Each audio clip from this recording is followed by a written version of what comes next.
Tapi selepas tu nak jaga kita ulang yang kita hafal tadi tu, nak ulang jadi malas. Sebab tu mengulang ni mesti lebih banyak daripada menghafal. Hafal dulu satu muka barangkali sepagi, waktu zuhur, waktu asar, waktu maghrib, waktu isyak dan waktu-waktu yang berkelapangan lain-lain itu ialah digunakan untuk mengulang-ulang apa yang kita hafal. Jadi ulang itu lebih banyak daripada menghafaz. Tu tuan-tuan yang dirahmati Allah. Jadi bersungguh dan berkekalan, yakni berterusan. Jadi berterusan istiqamah dah jadi payah pada kita. Yang kedua, dari segi perbuatan kita, iaitu mensedikitkan makan. Yang pertama sungguh, kemudian berterusan. Yang kedua hak ni payah ni, iaitu mensedikitkan makan. Kita dah bincang di dalam kitab kita yang sebelum ini cadangan-cadangan daripada orang-orang siddiqin, orang-orang dululah, dia beramal bagaimana untuk menyedikitkan makan. Sedikit makan hari ni bukan diet tu, tuan-tuan yang dirahmati Allah. Sedikit makan ini dalam bentuk berterusan sedikitnya, iaitu yang kita baca dalam kitab kita ini dicadangkan 1/4 daripada cupak. 1/4 cupak dimakan sehari semalam. 1/4 sahaja daripada satu cupak. Hari ni satu cupak tak ada dah. Cupak budak-budak tak ingat, tak tahu, tak kenal. Siapa kenal cupak maknanya tua dah tu. Mana tu? Siapa kenal cupak kat tangan?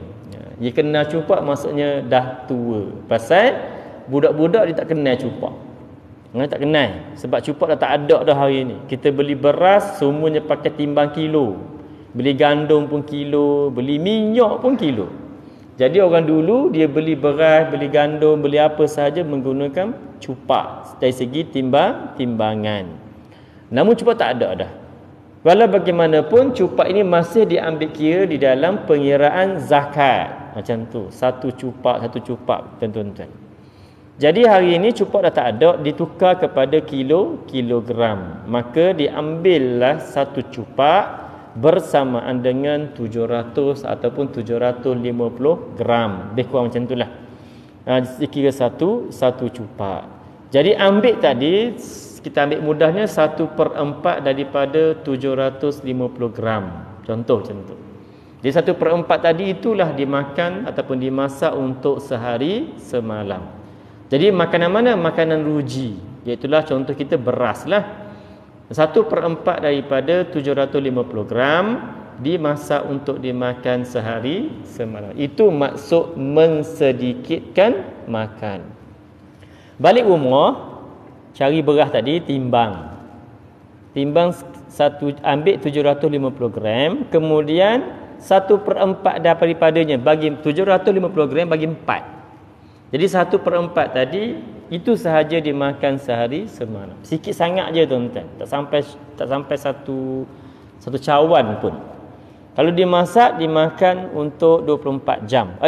Kalau kita boleh buat gitu tuan-tuan, semua orang lepas saya ni six pack orang panggil. Tahu Tahu six pack? 6 ketui tu di perut tu. Pasal kerana jaga makan yang dimaksudkan dengan sedikitkan makan. Yang kita buat hari ini ni, kita berlapar kononnya diet. Itu bukan maksud dengan mensedikitkan makan. Bila berlapar sampai masa makan kita telan lebih pula. Jadi akhirnya tidak ada istilah sedikit makan. Macam kita puasa. Kita puasa molek dah tu tuan-tuan. Namun bila berbuka, ia lebuh hok siang lapar tu. Pasal kerana makan itu berganda-ganda. Tuan-tuan. Jadi yang kedua, petua nak kuatkan ingatan ialah kurang makan. Jadi orang paling banyak makan ni tuan-tuan, ustaz lah. Ustaz yang paling kuat makan. Mujur masjid kita ni, dia tak adalah lepas kuliah tu makan. Ni ada makna tu tuan-tuan yang dirahmati Allah. Jadi kalau masjid surah lain, dia ada makan tau lepas kuliah. Bayangkan 30 malam kuliah, 30 kali makan. Jam kita, tuan-tuan yang dirahmati Allah. Kalau orang tu kuliah maghrib, kuliah subuh, kuliah zuhur, kuliah asar, muslimat. Kalau 5 kali kuliah, 5 kali makan lah. itu makan di tempat kuliah. Balik di rumah bini masak kena makan lagi tuan-tuan. Maka banyaklah makan. Jadi istilah mensedikitkan makan pada asatizah ni tak boleh percaya mana. Faham tak tu? Tuan-tuan yang dirahmati Allah. Jadi mensedikitkan makan ni antara punca untuk menguatkan ingatan. Yang kedua, yang ketiga, dan sembahyang sunat pada malam-malam. Sembahyang sunat di sini ialah qiyamul lail, seperti sunat tahajud dan lain-lainnya. Qiyamul lail ni umum, bangun malam sahaja. Orang kita memang kuat bangun malam, tapi bangun kencing.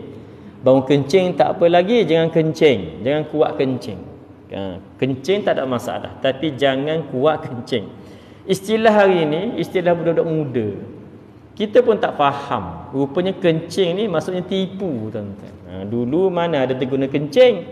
Kamu kena kencing je, maksudnya kamu kena tipu. Hari ni. Tapi jangan kencing orang, jangan kuat kencing. Tuan-tuan. Habis. Dia ada cerita kencing ni. Pasal kencing, tuan-tuan. Tapi bila ada lelaki tak tergamu nak cerita. Nanti timbul isu sekarang. Baik, habis. Dan bermula. Yang ketiga pula. Yang keempat, membaca Al-Quran. Jadi membaca Al-Quran ini juga sebahagian daripada cara untuk menguatkan ingatan.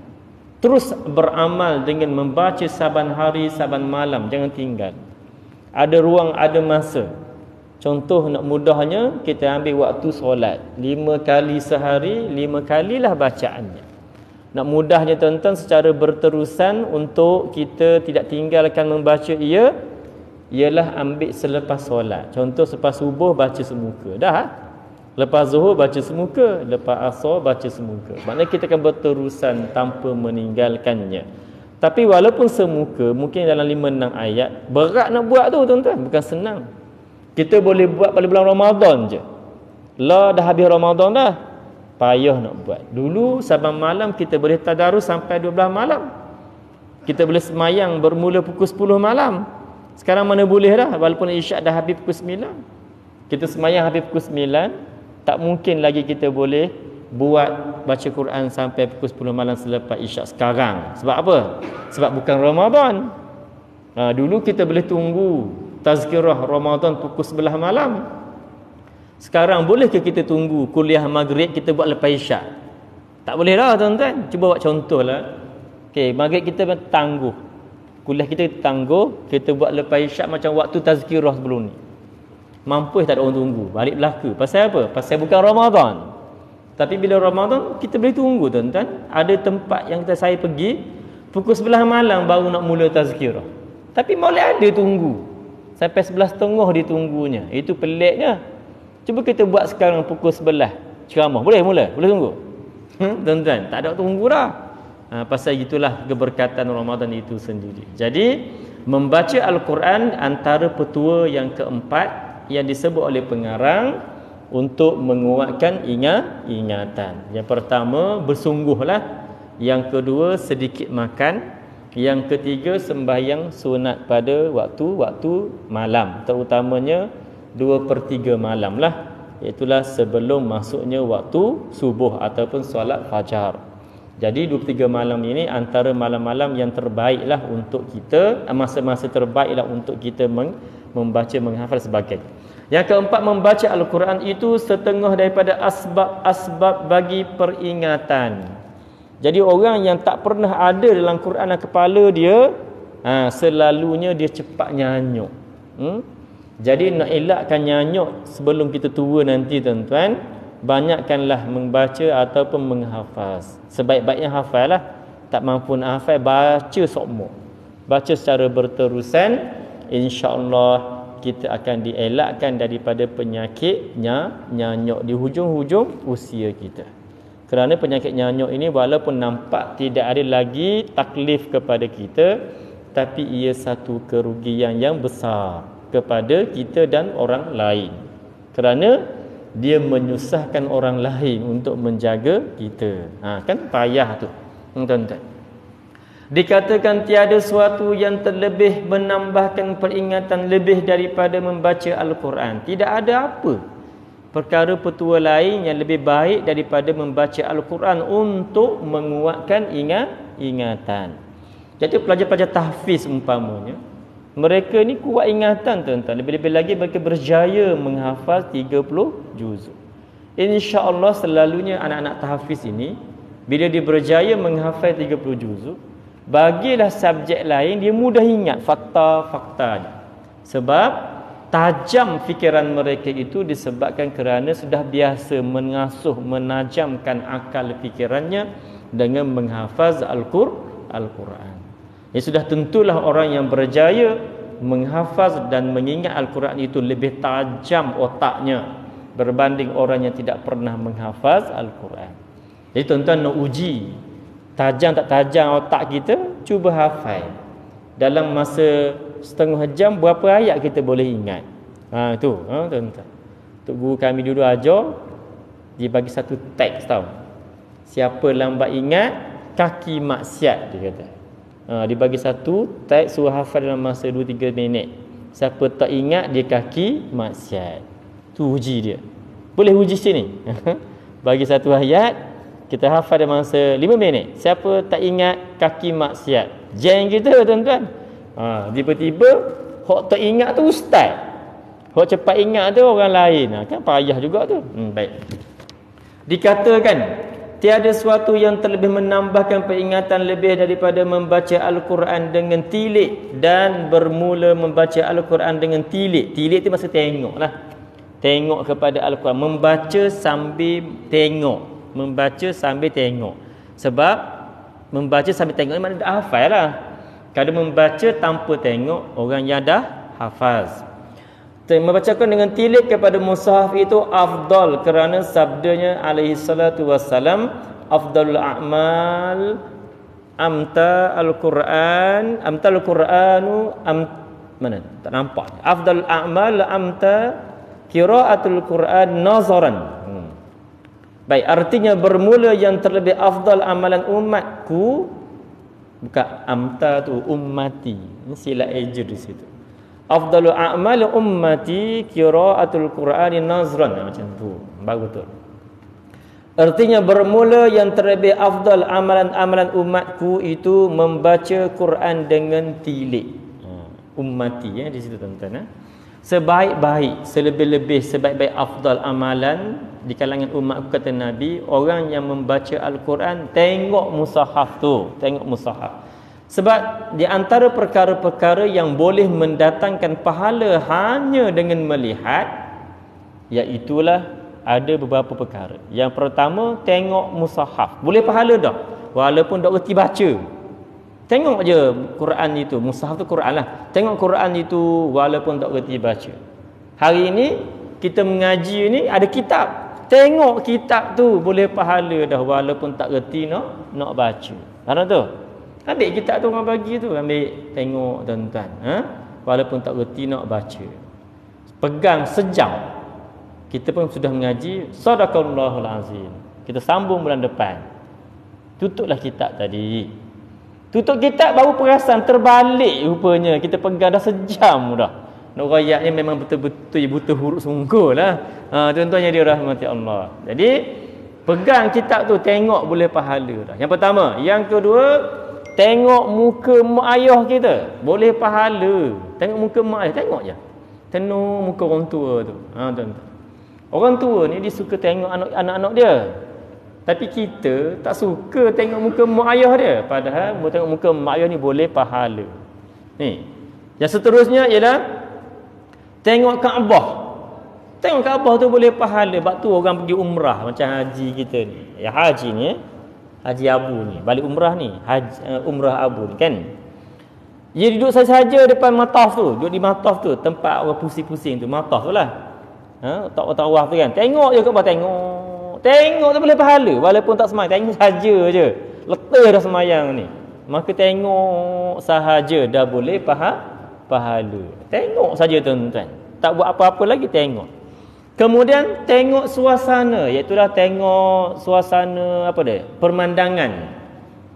Tengok bukit bukau, gunung ganang, lautan dan sebagainya yang mengingatkan kita kepada kebesaran Allah Ta'ala. Boleh pahala. Tengok saja. Tu hebatnya. Tengok boleh pahala. Ini tengok handphone.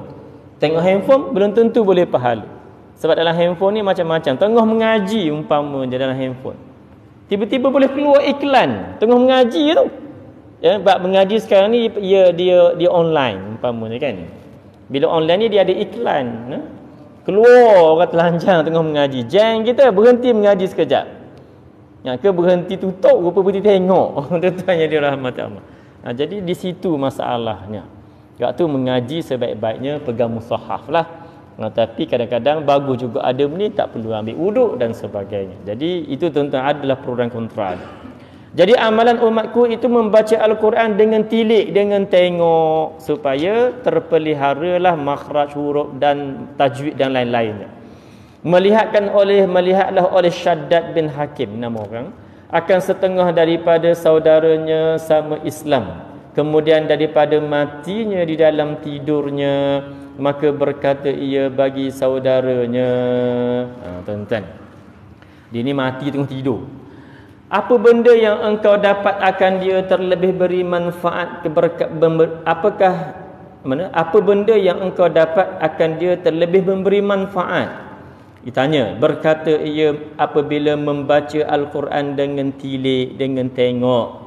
Dan setengah daripada asbab-asbab bagi peringatan itu, ada sebab lain pula yang boleh menambahkan ingatan itu, bahawa membaca ia pada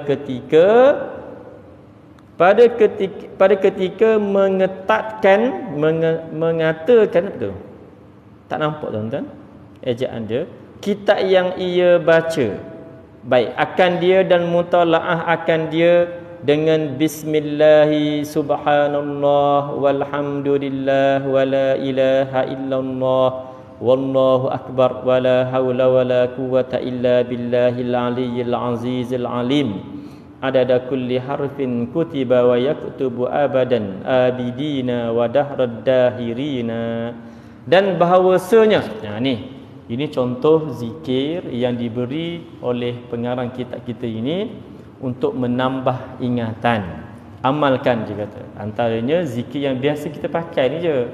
Subhanallah walhamdulillah wala ilaha illallah Allahu akbar wala haula wala quwwata illa billahil azim. Ini ada belaka ni, iaitu basmalah ada bismillah, tasbih ada subhanallah, tahmid ada alhamdulillah, tahlil ada la ilaha illallah, takbir ada Allahu akbar, hauqalah ada wala haula wala quwwata illa billah. Lengkap. Ini antara zikir yang dicadangkan boleh baca untuk menguatkan ingatan. Dan bahawasanya keenam, membaca ia kemudian daripada tiap-tiap sembahyang fardu 5 waktu. Ini cadangan dia juga. Yang keenam untuk menguatkan ingatan ialah selepas daripada sembahyang 5 waktu, baca ini. Apa dia? Amantu billahil wahidil ahadil haq wahdahu la syarikalah wa kafartu bima siwah. Pendek aja tapi kita payah nak ingat. Dan yang ketujuh, membanyak ia akan selawat. Sebab tu orang-orang yang kuat menghafal umpamanya, bila dia nak ingat nak ulang balik, tiba-tiba terlupa, dia berselawat Allahumma salli ala Sayyidina Muhammad. Itu juga sebahagian daripada cara kita untuk mengembalikan hafazan ataupun ingatan. Baik, dan seterusnya atas Nabi SAW, kerana bahawasanya Nabi SAW itu rahmat bagi sekalian alam, maka dengan berkat selawat atasnya itulah kita harap akan turun rahmat dan bersangatan ingat dan hilanglah penyakit pelupa tadi. Jadi itulah 7 cadangan yang dinyatakan oleh pengarang untuk orang-orang yang menambah ingatan dari segi amalan zikir dan juga perbuatan fizikal. Lepas ni dia bagi amalan-amalan dari segi makanan pula. Tadi zikir dari segi perbuatan, mungkin perbuatan solat, dan juga dari segi perbuatan lidah, baca-bacaan. Sekarang dia bagi dari segi makanan pula. Pelik-pelik ni. Dikatakan sya'in, mengaduku kepada Waqi'. Ini Imam Syafi'i.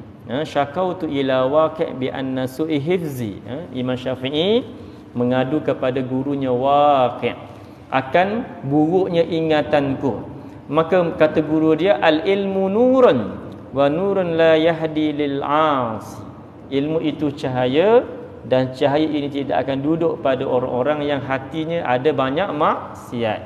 Jadi petua untuk mengingatkan ingatan kita itu ialah kurangkan maksiat. Betul lah tu tadi yang Tok Guru kita sebut tu. Orang kuat ingatan ialah orang yang mengurangkan maksiat. Banyak maksiat boleh mengurangkan ingatan. Ni. Maka menunjuk ia akan daku kepada meninggalkan maksiat-maksiatku, kerana peringatan itu kurnia daripada Tuhannya, dan kurnia Tuhan itu tiada diberi akan dia bagi yang derhakanya. Sebab itu tuan-tuan yang dirahmati Allah, orang yang banyak buat maksiat dia cepat lupa. Dia cepat lupa. Sebab maksiat ini kita sebenarnya hari-hari buat. Cuma kita boleh elak maksiat-maksiat yang besar, namun jangan berkekalan di dalam maksiat-maksiat yang kecil. Ini tuan-tuan yang dirahmati Allah. Kerana la saghirata ma'al istimrar wala kabirata ma'al istighfar. Dosa ini selama-lamanya tidak akan kecil kalau kita buat sokmo. Dosa kecil je tapi berterusan buat, lama-lama dia jadi besar juga. Tapi dosa besar wala kabirata ma'al istighfar. Dosa besar dia tidak akan jadi besar sokmo kalau kita sentiasa istighfar. Jadi istighfar ini mengecilkan dosa-dosa yang besar. Walaupun begitu, kita berusaha untuk tidak berterusan di dalam dosa-dosa yang kecil. Boleh-boleh elak. Maka dosa-dosa ini walaupun kecil, dia antara sebab boleh mengurangkan ingatan di dalam belajar. Habis. Terang jua. Bermula, ni dari segi amalan-amalan lain yang dicadangkan. Menguatkan ingatan itu ialah bersugi. Yang ke-8 iaitulah bersugi. Bersugi ni kalau kita pergi ke Mekah macam haji kita baru balik ni, dia panggil arak. Tuan-tuan pergi Madinah, dia ada satu hotel, itulah Arak Suits. Hotel tu namanya Arak. Arak ni rupa-rupanya nama kayu sugi. Arak, alif, ra, alif, kaf. Arak. Arak itu ialah maksudnya kayu sugi. Nama kayu sugi dalam bahasa Arab lah. Jadi kayu sugi ni jangan beli hok sewakah tu, tahu sewakah, segenggam tu yang di jalan-jalan tu, jangan. Di kaki lima tu. Hok tu kalau beli sekali bubuh di mulut berabuk penuh habuk. Tuan-tuan. Beli hok mahal sikit. Sekurang-kurangnya hok dalam vacuum tu, dalam plastik tu. Mungkin belah-belah rial satu tu. Itu mahal. Itu molek sikit untuk bersugi. Sebab sugi ni Nabi sebut laula an asyqa ala ummati la amartahum bisiwak inda kulli salatin. Nabi kata kalaulah tidak menjadi kesusahan bagi umatku, nescaya aku wajibkan siwak, iaitu bersugi sebelum setiap kali dia nak solat. Jadi kelebihan bersugi tadi ialah antaranya menguatkan ingatan. Orang yang mulut dia busuk, dia boleh jadi kurang ingat, payah ingat sesuatu. Jadi kebersihan mulut itu terutamanya ketika nak solat sangat-sangatlah dititik beratkan. Hari ini kita dalam masjid ni saya ingat tak ada seorang yang beramal dengan kayu sugi. Selalunya orang beramal kayu sugi ni jemaah sahabat kita, jemaah tabligh, selalu. Cuma nak nasihat sikitlah. Sebab kita nampak ramai jemaah kita yang menggunakan sugi itu ada kesilapan dari segi amalan. Dia gonyoh ni buat setiap gigi. Dalam sugi ni bukan dalam tu, sugi ni luar depan ni saja, tuan-tuan. Kemudian kena potong tempat kita sugi tu, kita gonyoh tu. Kemudian dia letak dalam poket dia. Letak dalam poket dia, kuning poket ni. Kuning poket ni sini. Di semayang sebelah kita berbaulah, maka tak selesa orang sebelah. Sebab tu jadi tak molek juga. Sebab itulah orang-orang yang beramal dengan kayu sugi ini kena pastikan keselesaan pada jiran sebelah ketika solat juga. Ini kita bimbang banyak berlaku hari begitu. Boleh mencemar akan sunnah Nabi sallallahu alaihi wasallam dengan perbuatan kita yang tidak sempurna menjaga sunnah. Maka bersugi ini tuan-tuan yang dirahmati Allah sangat-sangatlah digalakkan untuk kita buat sebelum setiap kali solat fardu. Maka bersugi ini kelebihan dia ialah menguatkan ingatan. Menguatkan ingatan. Baik. Dan yang seterusnya, minum manisan madu. Minum madu tuan-tuan yang dirahmati Allah. Madu ni juga boleh menguatkan ingatan. Tapi madu satu lagi itu boleh mengurangkan ingatan. Payah juga tu. Yang tu payah. Tapi yang ni mudah. Sebab tu nak pastikan madu yang original. Inilah cara dia. Cara buat balik rumah, orang rumah kita tak marah, itu tak ori. Kalau buat balik rumah, orang rumah kita marah, itulah madu yang paling ori lagi. Tapi itu kan madu tu, madu ni. Madu tu pun boleh juga, tuan-tuan yang dirahmati. Jadi madu di sini ialah madu yang madu lebah tu. Hari ni popular di Malaysia madu apa? Madu kelulut. Tak kisahlah. Yang penting madu yang manis itu boleh menguatkan ingatan. Jadi amal sebelum tidur ataupun selepas bangun tidur, selepas subuh. Sebelum subuh tu madu satu sudu. Itu antara petua-petua menguatkan ingatan. Sebab tu madu ni boleh mengubat dan sebagainya. Dan saya ada terbaca dalam satu ceramah seorang ustaz tu, madu juga boleh mengubat mata. Dia bubuh madu dalam mata bagi orang sakit mata. Tuan-tuan yang dirahmati Allah. Tapi kita tak nak buat lagi. Cuba ambil madu, titik mata, rasa buahnya. Baik, minum madu. Yang seterusnya, tuan-tuan yang dirahmati Allah, makan kundur. Apa kundur? Apa kundur? Apa kundur? Sayur ni kundur. Apa kundur? Apa dia kundur? Labu. Kundur ni buah labu. Tuan-tuan yang dirahmati. Labu ni antara makanan yang sangat digemari oleh Nabi sallallahu alaihi wasallam. Jadi tuan-tuan, banyakkan makan kundur rupanya boleh menguatkan ingatan. Balik rumah nanti cari kundur, masak bagi anak-anak makan. Tu. Yang pertama bersugi, yang kedua minum madu, yang ketiga cari buah kundur tu. Rupanya ada dalam kitab. Tuan-tuan yang dirahmati Allah. Yang seterusnya serta sakit gula. Makan benda-benda manis lah. Sebab tu orang Arab, kita tengok kuih dia semuanya gula. Gula. Halawah tu gula. Bergula semua. Dalam cermin, semuanya manis semua. Tapi tak ada pula kita tengok orang dia kecil manis. Mungkin barangkali berkat negara dia. Tentang satu lagi cara kehidupan dia. Orang kita makan manis, lagi penyakit lain pula. Itu. Berkata di dalam Munjid, kundur itu getah kayu duri. Ada sebahagian menyebut kundur itu satu getah, iaitu kayu-kayu yang berduri.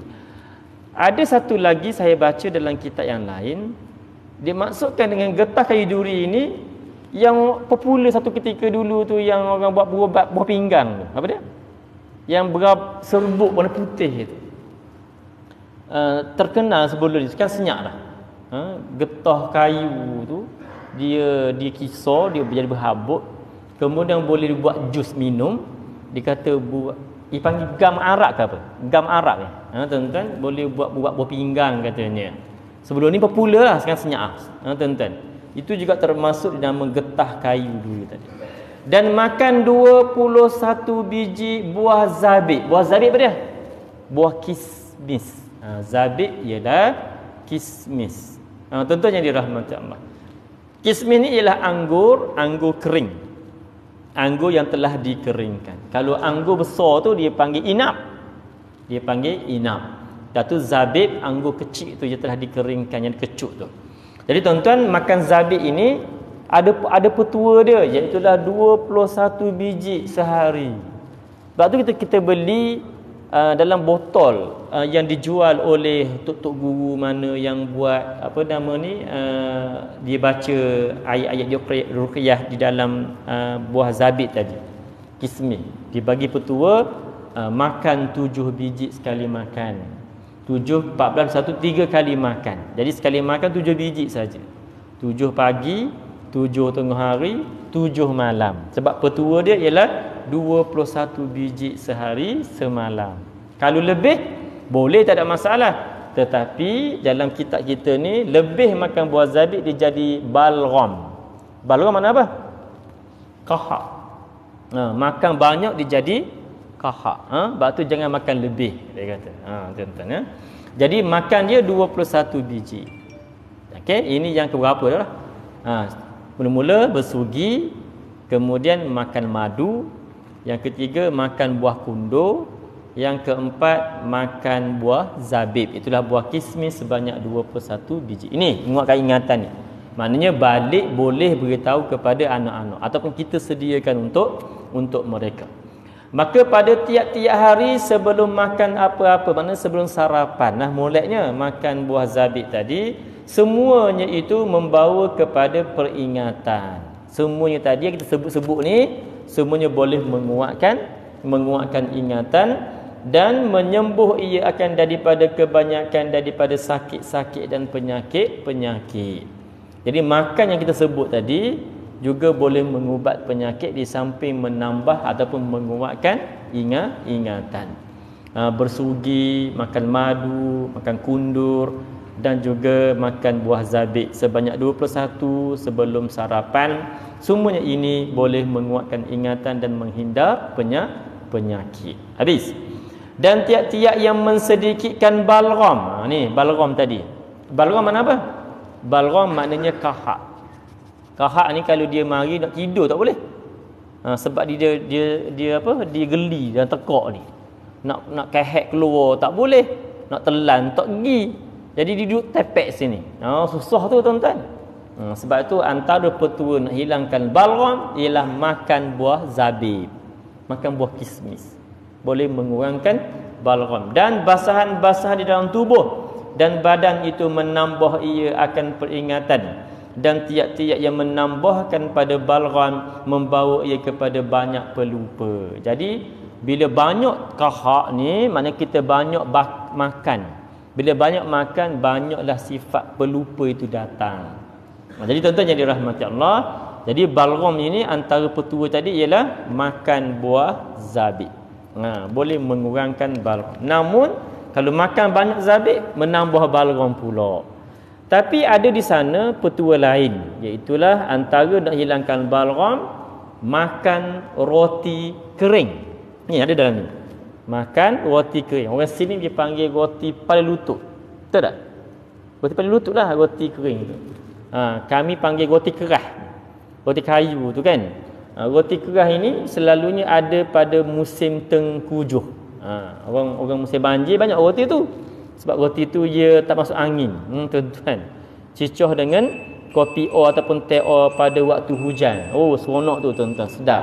Jadi roti ni boleh menghilangkan balgham. Makan telan sampai sini boleh menghilangkan balgham. Ni petua. Jadi malam ni sebelum tidur pastikan di rumah tuan-tuan ada roti kering ni. Kalau orang tua-tua dulu dia gantung tengah-tengah rumah. Gantung tengah rumah roti kering ni. Tuan-tuan, makanlah satu sebelum tidur untuk membuang balgham di dalam tekak kita, kahak. Balgham tu kahak. Dan ada pun barang yang membawa kepada pelupa itu, wallahu taala a'lam. Banyak lagi petua-petua, insya-Allah kita akan baca sama-sama pada bulan yang akan datang pula. Jadi sebagai conclusion apa yang kita baca malam ini, rupa-rupanya ada amalan-amalan yang boleh menguatkan ingatan dan ada makanan-makanan yang boleh membawa kepada kuatnya ingatan. Selesai di situ. Dan insya-Allah akan datang kita baca pula amalan-amalan dan makanan-makanan yang menyebabkan jadi pelupa pula. Malam ni menambah ingatan. Bulan depan kita baca yang menyebabkan jadi mengurangkan ingatan. Wallahu taala a'lam. A'udzubillahi minasyaitonir rajim. Bismillahirrahmanirrahim. Alhamdulillahirabbil alamin hamdan yuwafi ni'amahu wa yukafi mazidah. Ya Rabbana lakal hamdu kama yanbaghi li jalali wajhika wa 'azimi sultanik. Allahumma ja'alna jama'ana hadza jam'an marhuma. Ya Allah, jadikanlah perjumpaan kami malam ini perjumpaan yang dirahmati, wa tafarruqana min ba'dihi tafarruqan ma'suma, dan perpisahan kami nanti ya Allah perpisahannya diampuni oleh-Mu. Rabbana atina fid dunya hasanah, ya Allah jadikan dunia kami ini baik, wa fil akhirati hasanah, akhirat pun baik, wa qina azabannar, dan perihkanlah kami daripada azab api neraka. Wassallallahu ala sayyidina Muhammadin wa ala alihi washabbihi wa sallam. Walhamdulillahirabbil alamin. Wassalamualaikum warahmatullahi wabarakatuh.